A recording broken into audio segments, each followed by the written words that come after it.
30টি আসন না দেওয়ায় পিআর নিয়ে বিএনপির উপর চাপ সৃষ্টি করছে জামাত, এই শিরোনামে প্রকাশিত মির্জা ফখরুল ইসলাম আলমগীরের বক্তব্যের নিন্দা ও প্রতিবাদ জানিয়েছে 23শে সেপ্টেম্বর এক বিবৃতি দেয় জামাত ইসলামী। বিবৃতিতে বলা হয়, সম্প্রতি ভারতের কলকাতা থেকে প্রকাশিত দৈনিক এই সময়ের সাথে এক সাক্ষাৎকারে মির্জা ফখরুল জামাত ইসলামী সম্পর্কে সম্পূর্ণ অসত্য, অমর্যাদাকর ও প্রতিহিংসাপরায়ণ বক্তব্য প্রদান করেছেন তিনি। মির্জা ফখরুলের মতো প্রবীণ রাজনীতিবিদ যদি এই বক্তব্য দিয়ে থাকেন, তবে বাধ্য হয়ে আমরা তার প্রতিবাদ ও নিন্দা জ্ঞাপন করছি। এই আসনগুলো দাবি করেছে তার প্রমাণ জাতির কাছে উপস্থাপন করার আহ্বান জানাচ্ছি।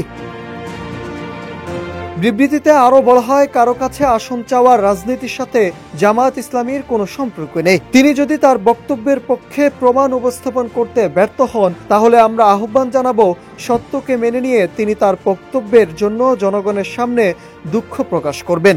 জামায়াত ইসলামীর রাজনীতি এবং সংগঠনের মর্যাদা সম্পর্কে তিনি যে তাচ্ছিল্যের ভাষায় কথা বলেছেন, তার বিচারের ভার জনগণের আদালতের উপর ছেড়ে দিলাম। ভবিষ্যতে এ ধরনের অসত্য ও বিভ্রান্তকর বক্তব্য থেকে বিরত থাকার জন্য আহ্বান জানাচ্ছি। Nahid Hasan, news desk, Ittefaq.